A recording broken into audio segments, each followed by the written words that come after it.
Hey guys, welcome back to 50%. This is our second episode, and it is after 10 p.m. and we're feeling a little giddy. We went to Chuy's, which is a Tex-Mex restaurant for the non-Texans. Although I guess Chuy's is outside of Texas now. Chuy's is nearly countrywide. I looked at a map today. There's a lot. Wow, I'm so proud of her. Shout out to Chuy's margaritas. Yeah, I had a Mexican martini and a margarita and an enchilada. Jalapeno ranch. Creamy jalapeno, Abigail. Sorry. That's what it is, though. It's just ranch. It is ranch. It's spicy ranch, but it's the best spicy ranch.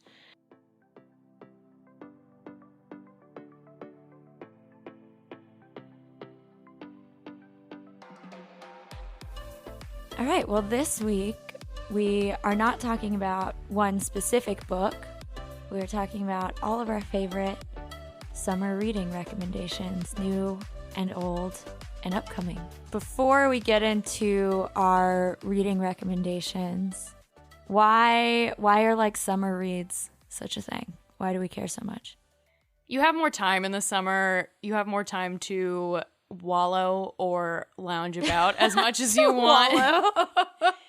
Okay, it's fucking hot where we live, which is prime for laying on the couch with a book. Let's talk about this, because the thing that I learned about you the other day when we were talking about the different things that we like in romance novels, we were talking about what makes you instantly interested in a book, and one of yours was weddings. I love a wedding in a book because weddings are usually really dramatic. And it's not always drama in a romantic way. Weddings just tend to attract drama. Friend and family drama. Yes. But in a book, it's usually fun drama, like gossipy drama, not the real life wedding drama that makes you cry. Or shitty bridesmaids or bridezillas. Oh, I love a shitty bridesmaid story. I need messy. Over the top. Over the top. Yeah. And that's weddings just as it is are over the top. And so any drama that is part of a romance novel is over the top. Yeah. And I feel a lot of there are so many romance novels that are wedding themed or wedding adjacent or have weddings in them. Weddings are really common in romance novels. That's such a common trope, even if it's not the main point of the book. I feel 8 out of 10 romance novels have at least the mention of a wedding. Usually at the end, at least. Oh, at the end, at least, yeah. For sure. And, a lot of people get married in the summer, so I feel a wedding romance novel is a good summer read. Is there anything else that makes a romance novel an auto, I'm in for you? A man with a motorcycle is an automatic in for me, and I haven't run into this very often. I was going to say, that's weirdly not common, even though I feel that's a real life trope. Right. But it's a more movie trope. Yeah, true. Shout out to Tom Cruise. So, Katie, I love a wedding in any general romance, but especially in a summer romance. What's a summer romance thing for you? It's not as straightforward as a wedding. It's not an event. It's more the setting. It has to feel somewhere, wherever the book takes place, it has to feel somewhere I can visualize myself being on vacation, even if it's not a vacation-y place. I think a big thing about summer reads for me, or at least in the list that I compiled, is it mainly centers on people who are escaping their normal life, whether that's to go on a long vacation or to make a really drastic change in reaction to their professional life blowing up, and this is the or time. Getting dumped or whatever. Right. They're taking this summer to reset or make things different. Yeah. And so I think that might be a common denominator, at least of things that I consider summer reads, besides just straightforward, they're on a beach. Yeah. I mean, I feel a lot of the reason we both read romance novels, and the reason a lot of people read romance novels, is because even the best, most beautifully written, most complex romance novels don't require you to use that much of your brain. Mm. You know, you can kind of just like, no thoughts, just vibes your way through it. And so I think that's a big thing for a summer read for me, which I do read, like, you know, more serious fiction during the summer, but my romance consumption definitely ramps up. Like, it's like if you looked at my little like story graph pie chart thing, you would see, you know, mostly contemporary romance novels during the summer months, just because I feel like we spent however many years in school, and even though we've been out of school for however many other years, our brains hit June and we're like, we don't use this anymore. No thoughts, no thinking, no hard work. Just pool, just sitting by the beach, just going on vacation with our families, whatever. For most of us, like, I'm 30, almost 31, and you're 25, and most of our friends obviously aren't on like a school schedule anymore. I am, but that's just because that's how my job is. So there's really no reason that summer reads should even like be a thing, but they are, because we've like conditioned ourselves to think that.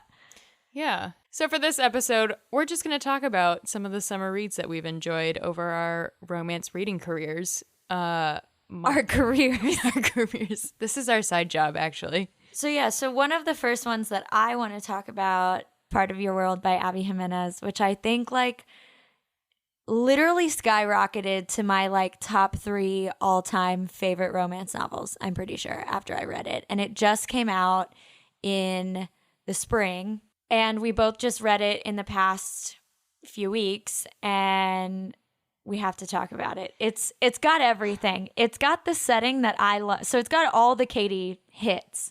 It's got the setting that I love. It's got a really charming small town and the male love interest. He meets the female lead when she gets into a car situation on the side of the road is the easy way to say it, because I don't want to give a spoiler for like the very first scene, because it's really funny. Oh yeah. So they meet when she has like a car situation on the side of the road, and he comes to her rescue. Obviously, it's a good little meet cute. And turns out in this small town, he like runs the bed and breakfast, and he's like the mayor and he runs a carpentry business, and he is so charming. And he's like this, his family has like been in this town for generations. It's like this, the town itself is so charming. Abigail loves a townie. The townies are so charming. The townies in this book are incredible. Oh yeah, this book has a baby goat. The baby goat is on the cover of the book too. Yes. Also a great dog character. I love a dog character. I love a good dog character. I feel like it's really easy to make a dog in a romance novel really cheesy, and this dog is not cheesy. Because this dog is like my dog, which is to say... insane. Not a good dog. Destructive. A terror. Unhinged at moments. The way Abby Jimenez writes emotion is beyond. Like, I have never cried at a romance novel as much as I cried at this one. And I don't want to give any spoilers, but the last like third of the book is emotionally fraught. If you've read an Abby Jimenez book before, then you're going to know what we're talking about. Just the way that she writes something terrible happening to our main characters. You can just feel it. It's like you're going through it. It's just gutting. Yeah. And every book that I've read of hers, I've cried in. And I'm not a book crier, but every book I've read of hers, I've cried in. I am a book crier, but it's usually not at romance novels. It's usually like at something kind of more serious. Climate change. My climate change, but I did cry at Migrations. Hey, that one messed me up, man. I cried at the Anthropocene Reviewed. I cry at nonfiction books all the time. Oh, yeah. I cried at Anthropocene Reviewed, too. And if I've cried at every John Green book I've ever read. I probably cried at them at some point or another, except for, like, Abundance of Catherine. This is a John Green podcast now. John Green, come on the pod. Also, the male lead in Part of Your World is very tattooed. He's very tattooed. He sounds, and I don't like, this might sound weird to you, but very rarely do I read like a male lead and think, oh my God, he sounds so hot. I'm not one of those people who like always visualizes what the people actually look like. I'm the same way. I have a really hard time visualizing characters. Yeah, like sometimes I do. I do it when I'm rereading, but I will say the lead in Part of Your World sounds hot physically and in all the other ways also. Because obviously in the other ways, like behavior-wise, I am like, oh yeah, he sounds hot. Right, which is how I feel about Charlie Lastra, who physically I would not at all be attracted to. Exactly. But emotionally and mentally. Dream man. Yes. But Part of Your World is a little bit different. Physically, he sounds so hot. Also, this book is not very spicy. No, it's not very spicy. I'm not complaining because it was a perfect book, but I wouldn't have complained if there was more spicy there. But I'm never going to complain if there's more spice, though. I am almost always like, more. More. So now that we're on the Abby Jimenez train, one of your summer read recommendations was an Abby Jimenez book. So one of my all-time favorite books is again another Abby Jimenez, and it's called Happy Ever After Playlist. So Happy Ever After Playlist was actually the first book that she ever wrote, but she realized she had another story to tell beforehand, so then she wrote The Friend Zone, which is the first book in kind of her series or extended universe, whatever you want to call it. You know, they can be read as standalone, but characters in the books flit in and out of each one. Happy Ever After Playlist is harder to talk about if you haven't read the first book in her series, which is called The Friend Zone. Yeah, we want to keep this spoiler free. Right. But something very major happens in The Friend Zone that leads into the romance that happens in Happy Ever After Playlist. Again, not required to know what happens, but... Right, exactly. But they feed into each other. Right. But Happy Ever After Playlist is like the happy parts of A Star Is Born. It's about a musician who is on tour all the time, who also sounds really hot, physically and emotionally and mentally and whatnot. Truly. This is also a book that has a great dog character. The whole romance starts because of a dog, and our two love interests meet, and they have this really vivid romance that takes place partially when he's on tour, and it is really nice to kind of watch and see. You get to see his life behind this facade. You get to see this life that he has behind his front-facing famous singer personality. The female lead comes into this story in a really sad place, and again, Abby Jimenez is just so good at writing just absolutely break your heart chapters. I don't think I've ever cried more in a book. Also, I'm a big music nerd, and she titles every chapter with a different song, which is really cool. So it does actually make a playlist when you put it all together. Yeah, it's very cute. Katie, what's your next summer read pick? I do need to give a significant amount of airtime to my personal Lord and Savior, Tessa Bailey. I've been reading Tessa Bailey for a while. Not to be like, oh my God, I discovered her first. But I've been reading Tessa Bailey for a while. I read the Hot and Hammered series, which was my kind of first exposure to like mild smut. Of course, with a name like Hot and Hammered.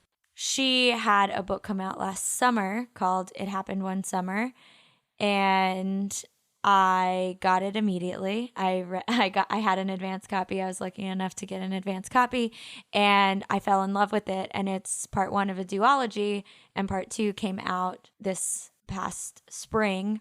And the duology follows these sisters, the Bellinger sisters.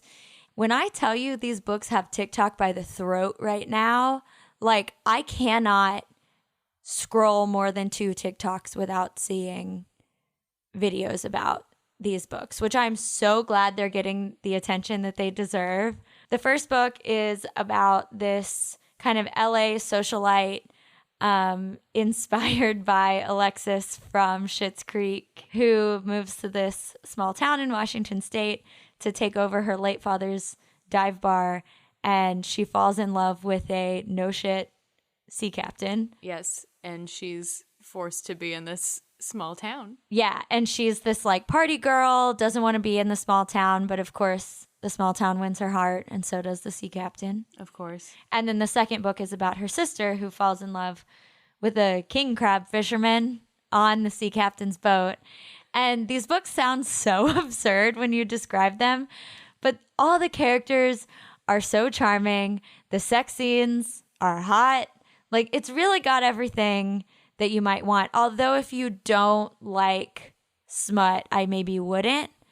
That's just a warning. The sex scenes are hot, but they are frequent. Yes. Yeah. Hook, line, and sinker literally ends on a sex scene. Yeah. Yeah, but they're lovely. I actually personally prefer It Happened One Summer. Oh, I do too. But the TikTok consensus, I think, is Hook, Line, and Sinker. Oh. Yeah. That's interesting. I find it interesting that you like It Happened One Summer more because there's such a music aspect to Hook, Line, and Sinker between those two. You know, I don't know. Maybe I have to rethink it because I think I like Fox more as a man than I like Brendan. Yeah. Who is a little too grouchy for me. See, I love... Abigail did not know that this trope was called Sunshine Grump. No. I informed her of that. And that's another... I love like a bubbly girly girl and a grumpy, grouchy male lead. Which is weird because I'm not a bubbly girly girl. No. Nor is my husband a grouch. No.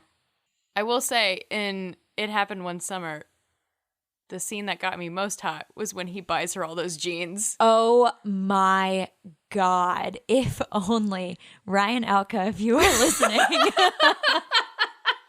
Please slam down your credit card and buy me 8 pairs of jeans. Hello to my husband.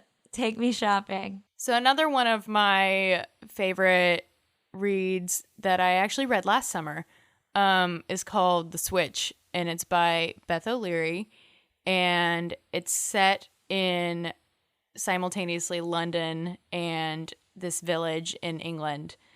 And as the name implies, it is a young woman and her grandmother basically switching lives for a couple months. Like The Holiday, but with your grandma. Yes. And this grandma is so fucking cool. It's very cozy. The younger female lead gets to go live in her grandmother's house and drink tea and relax and take a break from her demanding career life in London. And of course, she meets a man. And then her grandmother gets to go in London and go on dates that she never got to go on, gets to run about town like she never got to. She's recently divorced from a terrible man. And so she gets to experience parts of life that she didn't get to before she had gotten married. And it's nice to have a book that celebrates this relationship between these two women from very different generations who are getting to experience a different kind of life that they've never had. And of course, there's some really fun romance in it. And it's also just extremely cozy. I also rewatch Great British Baking Show every summer from like the very beginning. I watch all 8 seasons in like a couple weeks or something crazy like that. And so it is very nice to spend some more time in the UK. So I do recommend this one. And it is kind of that escaping from your normal life plot on both sides. It's so funny to me that you want like a cozy read in the summer because I would not describe any of my favorite summer reads as cozy, nor would I ever watch Great British Bake Off in the summer. They do it in the summer. It comes out in October. Maybe it's just at any season, rural England sounds very cozy to me. That's true, but that's why I'm like, I'm not dreaming of rural England in the summer. In the summer, I'm dreaming of a cruise boat in the Galapagos. Abigail just rolled her eyes so hard. Katie will not shut the fuck up about the Galapagos. Okay, that is true, but I promise I'm bringing it up for a reason. Because my next book recommendation... Tell us about your next read, Katie. Okay, so I read this book last summer. It's called Shift by Angie Hockman. It is about this woman who works for this cruise company, and she's up for this promotion, and she's competing against the grumpy social media manager. Again, I love a sunshine grump. But the social media manager works remotely. She's never met him before, never met him in person before, but they've exchanged some, unkind remote conversations. And in order to compete for this promotion, they both have to go on one of the cruises and create a marketing plan, essentially, to promote this cruise. And the cruise is to and in the Galapagos Islands. And it's really funny because Abigail says I can't shut up about the Galapagos because I can't, because I just went there. On her study abroad. She calls it my study abroad because I won't stop talking about it. But I just went there in May. And when we went on a National Geographic cruise. And when I was on this boat, I was like, this would be a perfect setting for a romance novel. And I read so many romance novels that I forgot that I already read a romance novel that was set on a boat. That was set on a boat. Well, I've read many romance novels set on a boat because I love a book on a boat. I love a book on a boat. I don't know. But yeah, so when I was doing research for this episode to try to think about books that I would recommend, and I was looking through books I read last summer, I was like, oh my God, I loved Shipped, without even remembering that it was in the Galapagos. So now I have to reread it now that I've been to the Galapagos so that I can fact check, because I am an expert on the Galapagos now. Yes, a true naturalist. I'm a naturalist. But the book is delightful. And Angie Hockman has a new book out this summer, which I'm super excited to read. It's called Dream On. So that is at the top of my summer TBR. It's not on a boat, unfortunately, but well, can't win them all. Can't win them all. If it's not on a boat, Katie's not reading it. All right, what else you got? Ooh, this is one that we've both read, and I read because of your recommendation, but we have to talk about it. Yeah. Which is Well Met by Jen DeLuca. I love this book and series. Yes, this is book one in another extended universe series. This one takes place at a Renaissance fair in this small town where Emily, our lead, is living, and it's supposed to be temporary. She's helping her sister who's recovering from a major car accident, and her niece. And her niece is wanting to take place in this Renaissance fair, but she needs a chaperone. And because her sister can't do it, Emily gets sucked into it and becomes a tavern wench, which is incredible. And spends her summer serving beer in the woods wearing a corset. And then, of course, she also meets a man whose name is Simon. And he's grumpy. So I'm obsessed with this book. I'm obsessed with this series, but I specifically love this first book. I think it's the best of the series. They're all wonderful, but the first one is the best one for sure.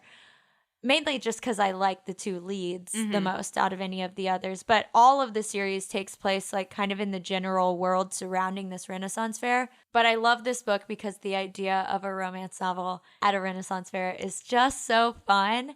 I love a Renaissance fair. We have several of them in Texas. I grew up going to them. I think as you were like describing the plot of this book and I was listening to you, I think if I had to live in any romance novel, it would be this one.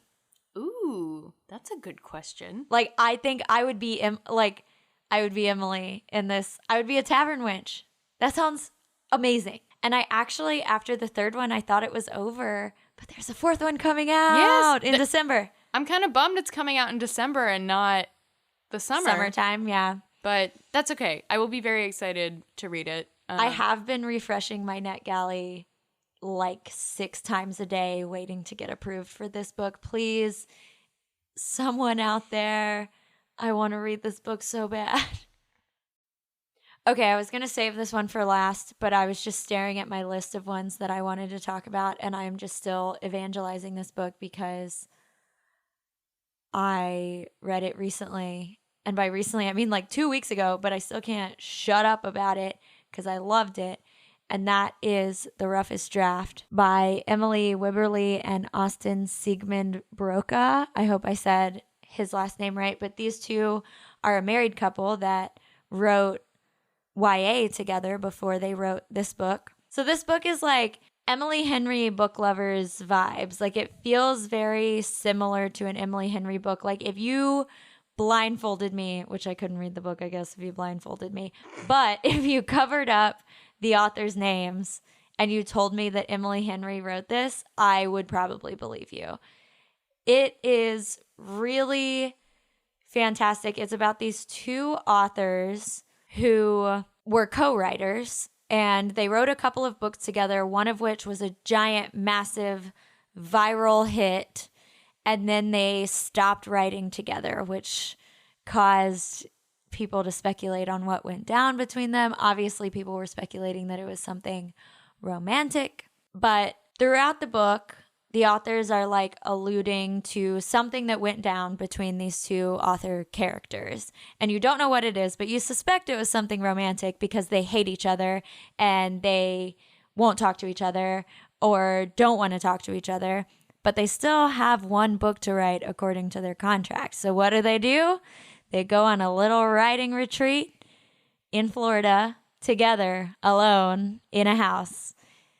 And as you can imagine, shenanigans ensue. And as you can imagine, they fall for each other. And I'm not always a huge fan of a second chance romance. I'm pretty particular about them because usually if it's a second chance romance, something really fucked up happened the first time around to make the two of them not be together. So I'm usually like, y'all should just not be together. Maybe not. Maybe this is a bad idea.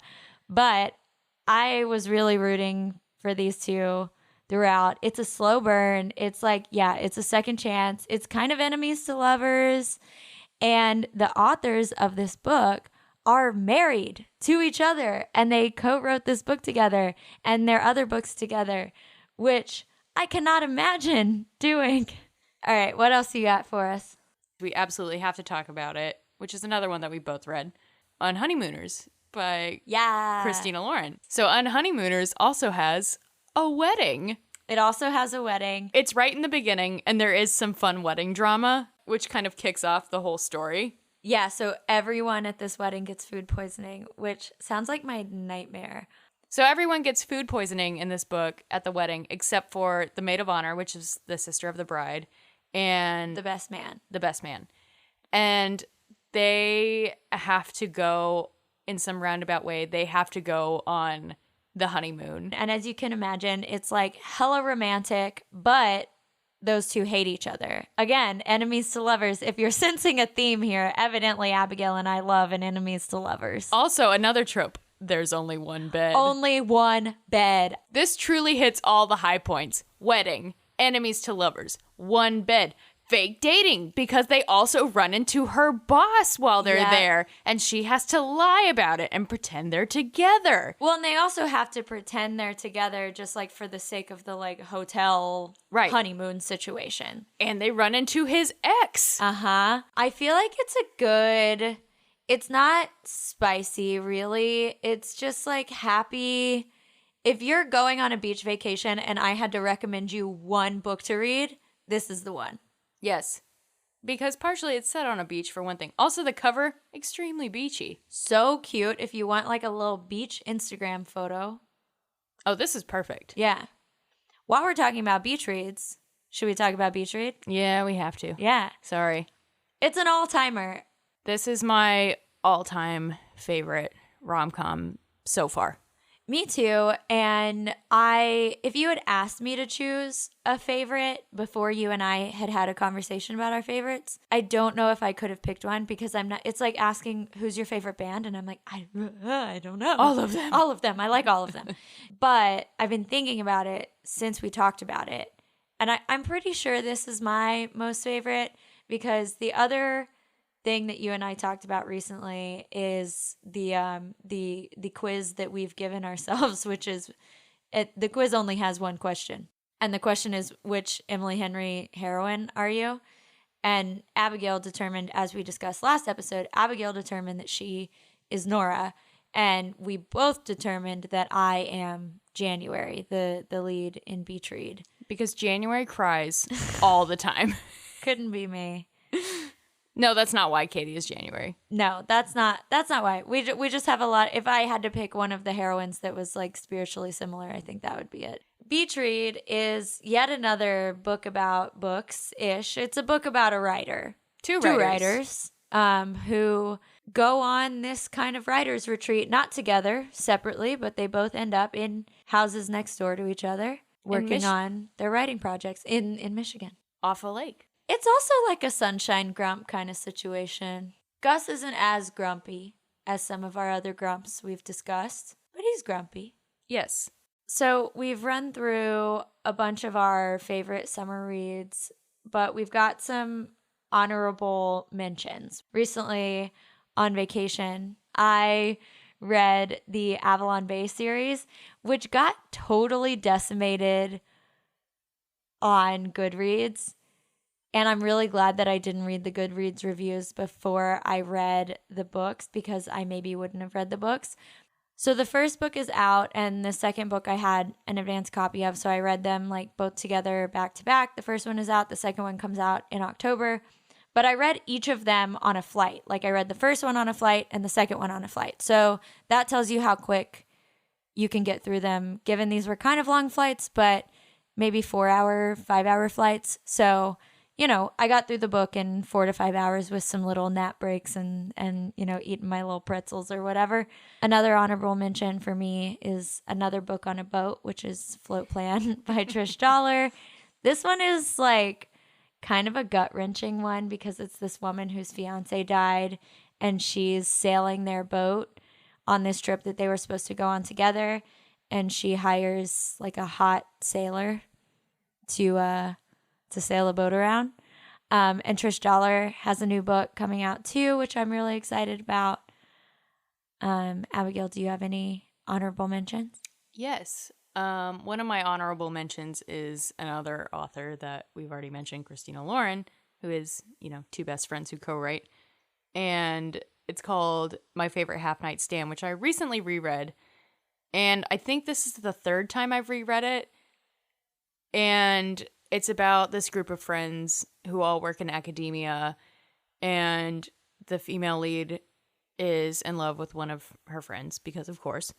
And in a roundabout way, she ends up catfishing him. But there's some really lovely scenes of just this friend group interacting. They go on a friend vacation together, a brief one. And it's a friend vacation. Oh, love a friend vacation. And it's in a winery that is owned by the parents of the friend that she's in love with. And I love like I said, I love a friend vacation, especially and it's like a good weekend friend trip. Group. Yeah, I like reading a friend group. This is a very good friend group. Like they're all individually very funny. The way they interact with each other is very good. She is the only woman in this group of guys, and it's one of the funnier Christina Laurens that I've read. My other honorable mention is going to be One Last Stop by Casey McQuiston. Any and all Casey McQuiston.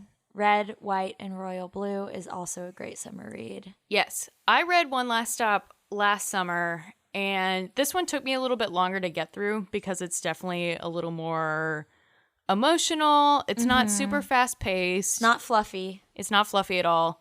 Well, I don't know about it all, but it's definitely more... It's not as fluffy as like 95% of what we've talked about so far today. It's not... I don't even know if I'd necessarily call it a rom-com. It's kind of just straight romance fantasy or romance sci-fi. Yeah, so there is a time travel element to this book, which I did not do a lot of research on this book before I read it. I just saw Casey McQuiston's name and I was like, yes, want it. Yes.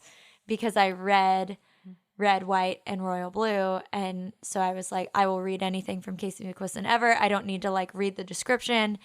And so I kind of went in blind to this book and I was like, is there time travel in this book? And there is time travel in this book. Yes. I actually did the same thing because as I've established, I'm not a blurb reader. Yeah. And I think you just told me to read this one. And I actually haven't read Red, White, and Royal Blue yet, which I know is kind of a sin in book talk world. You gotta. I know. I have it. I have it on my Kindle. I don't know why I haven't read it. But One Last Stop is another queer romance, which Casey McQuiston is great at. Yeah. But this one is two women. Mm-hmm. And yeah, it's got some crazy fantasy sci-fi elements to it, which are really fun. Also, parts of it are set in a diner, which I love. I love a diner. Yeah. Are there any books that we are looking forward to coming out this summer? Yes. Well, they're not necessarily ones I'm looking forward to coming out, but they are ones that I'm looking forward to reading. So when I originally made this list of books that I was looking forward to reading, I put Thank You Next by Andy J. Christopher on this list, but I already read it, and it's great. I read it last week, or this week. What's today? I read it this week. It was really good. It has like Good Luck Chuck energy, where this woman realizes that every man that she's dated has married the girl that he's with after her. So she goes on this mission to talk to all of her exes and like figure out what she did wrong. And then it's a second chance, friends to lovers kind of situation. So this guy that she grew up with kind of aids her in her journey. And it's really fun. Andy J. Christopher is amazing. I have loved her for a while, but the book of hers that really got me was Hot Under His Collar, the Hot Priest book. Just because the gall of writing a hot priest book, I was like, respect. The other series that I was going to say that I am looking forward to reading was Denise Williams' Airport novellas, but I have already read 2 out of 3 of them because they are so good, because Denise Williams can do no wrong, would die for her. All of her books, literally perfect. The Airport novellas are so much fun. Each of them, I read the first 2. There are 3. I'm on the NetGalley waitlist for the 3rd one. That's another one that I'm asking the NetGalley gods for. But the first 2, they're only like 120 pages or something. They're really short. Okay. They're really short, and they are so fun. And I like them because you can't really have a slow burn in a novella. The other 2 that I'm looking forward to reading, one of them I started reading today. You're too fast. It's called Not Your Average Hot Guy. And I actually picked this one up because I thought it was a different one because I confused the titles. But it turns out the actual literal devil is in this book. Like, the romance is between a normal mortal woman and the actual son of Lucifer. Or at least I suspect. I'm only on chapter 3, but it's a dual perspective, and the perspectives are this woman and the actual son of the devil. So I'm assuming they're the 2 that are going to fall for each other. Stay tuned. Stay tuned. The other one, I just got the hard copy in the mail today, and I am so excited. It is The Dead Romantics by Ashley Poston, and there's a hot ghost in it. The love interest is a hot ghost. Katie loves a hot ghost. I love a hot ghost. I love like a kind of quirky, like I don't do a lot of like fantasy romance, paranormal romance, but I like a little touch of that sometimes. So I think like the hot ghost, I'm really looking forward to it. Love a hot ghost. And this book has been like hella hyped, so I'm seeing it all over Book Talk right now. Emily Henry plugged it. Yes. So I think we've reached the end of our summer reading recs. I think we've recommended a lot, so hopefully we have enticed you at least on one of them. Yeah. If not, please let us know what you're reading instead. Yeah, DM us on Instagram at 50%pod, and we will share your recs or tag us in your recs because we also want recommendations. We are always down to expand our libraries. Absolutely. As established, Katie will order any book online. I will buy any book. In Literally any book. 3 different mediums. Yep. I will buy any book. So let us know what you're reading. And don't forget that if you are listening to this on the day that it comes out, 2 weeks from today, we are putting out our episode about My Killer Vacation by Tessa Bailey. So you still have a little bit of time to read it. It's a super short book. It's like not even 300 pages long. So you can absolutely speed through it. And the last time I looked, it was pretty cheap on Kindle if you're trying to read it on Kindle. I got it for $5.99. It promises to be chaotic. I've gotten through a couple chapters And yes, that is what I can describe it as so far. I have not Chaotic. even started it. I'm starting it tomorrow. Abigail and I are going to the pool tomorrow, so we're going to read the same book right next to each other like the cute little friends that we are. I'm so upset Katey has the paper copy and I'm going to be reading it on my Kindle, so we can't look absolutely ridiculous reading the same book next to each other. But yeah, so we're excited to read that. And also, if you're liking this podcast, the way Apple Podcast algorithm works is it boosts podcasts that are getting a bunch of new ratings and reviews. So if you're enjoying this podcast and you want more people to see this podcast, if you give it a 5-star rating and if you leave a little review saying how much you love us, and if you want to talk about books, we actually started a Facebook group. So if you go to 50% Podcasts on Facebook, you'll find our Facebook page, and that's where you can join our group. It is private, so you can talk about, smutty scenes written by Tessa Bailey about this bounty hunter in My Killer Vacation. I hope he has tattoos. I hope he has tattoos. And you won't have to worry about anyone, seeing your deepest, darkest thoughts, except for the people who probably also share those thoughts with you. No embarrassment needed. No embarrassment needed. I mean, we're sitting here talking about it into a microphone. Yeah. So, Facebook's less embarrassing than that, at least.